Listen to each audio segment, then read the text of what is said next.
If you play video games, you're a bum, a clown. At least that's what Andrew Tate thinks. But does he have a point?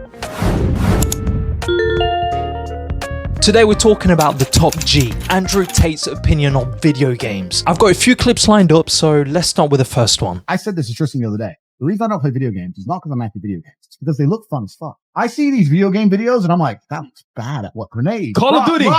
Right, because if something looks fun, the only logical move is to avoid it completely. Imagine living your life like this. Oh, that burger looks nice. Better not eat it. That holiday destination looks relaxing. Guess what? I'll stay at home. Yeah, top tier logic, Andrew. It looks fun. And that's why I'm not going to play that. So what's going to happen is I'm going to end up good at that shit.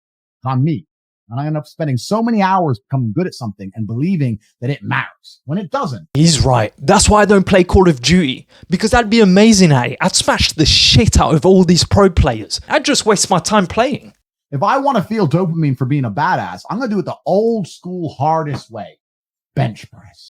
Oh my God. Ah, yes, the old school way.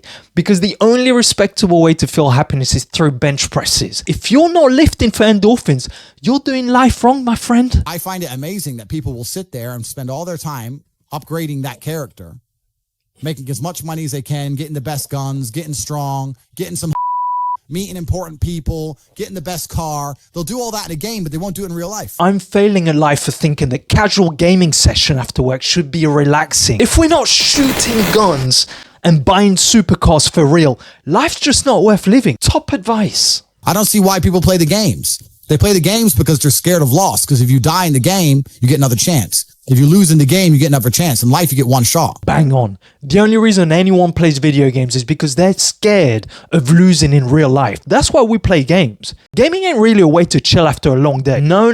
We're all shitting ourselves about the outside world. That's why we lock ourselves inside. And that's why we play Mario Kart to help us avoid the real life consequences. Video games can be detrimental is because video games are the only thing in the world where on your progress path, if you do not reach the pinnacle, you do not learn any skills which are translatable. I mean, who needs strategic thinking? Who needs problem-solving skills or even teamwork? Obviously, those skills don't translate into any other part of real life. It's all a giant waste of time if you don't reach the pinnacle, right? So I'll give you an example. Let's say you decide to become a world champion kickboxer and you don't pull it off. Even if you don't pull it off, on your way, you would have become stronger. On your way, you would have met important people. On your way, you would have become braver. You would have learned a whole bunch of things. Yeah, I mean, I guess what he's saying is that kickboxing is the only path towards personal growth, right? The only way to gain real life skills is by getting your head kicked in repeatedly. Thanks for pointing that out. Whereas with the video game, if you don't manage to get paid like you guys do, if you don't manage to get on the team, the day you finally give up, you have learned nothing. You just wasted all your time. You wasted all of your time. It's a huge dead sink. So that's the only detriment. That's the only bad, the disadvantage to video games are if you don't pull it off, you don't get anything. No problem solving skills, no hand-eye coordination, no strategic thinking. No. Giant waste of time. You're wasting your time playing, basically. Yeah. There's a video game called Gran Turismo. Just the way he says it, you can tell he hasn't got a clue about the game. Where you select which car you want to drive and select which road you want to drive, and then you sit in the house of your mother's basement and pretend to drive that car on that road. I, because I've done the work, pick the car I want to drive, because I have all of them, and pick the road I want to drive, and I drive there, and I get to do it IRL.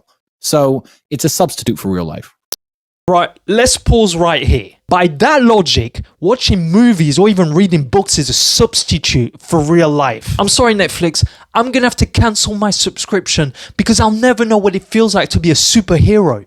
Because Tristan thinks that I'm pretending to be one by watching Black Lightning. Not in the army? Sorry, no Call of Duty for you. Can't afford a yacht? Better stop playing Sea of Thieves. Tristan, I know you might struggle with this, but not everyone wants to drive a Bugatti. Some people just want to play video games for fun. Now, a quick disclaimer, I have to say, Here we go. I agree with a lot of what the Tate brothers teach on hard work, integrity, striving to improve yourself. Their stance on video games, though, I'm not having any of it. At the end of the day, video games help to escape from the stressful parts of life, not replacing life itself. They offer experiences that most of us don't want in reality, and that's the beauty of it. I'm not gonna, I don't fantasize about, carjacking and shooting people in the streets. Don't make me shoot you, homie. Of course not. And on the other side, if we're talking about gaming addiction and lack of discipline, that's a completely different issue. There's always going to be an exception to the every rule. Look, at the end of the day, what's fulfilling to one person may not be fulfilling to the other. It's about having a balance between the hard grind and enjoying a hobby that makes you happy. That's it, nothing more, nothing less. Anyway, what's your opinion on video games? You don't have to be a gamer to comment and let me know what you think. If you enjoyed this video, give me a like and subscribe for more.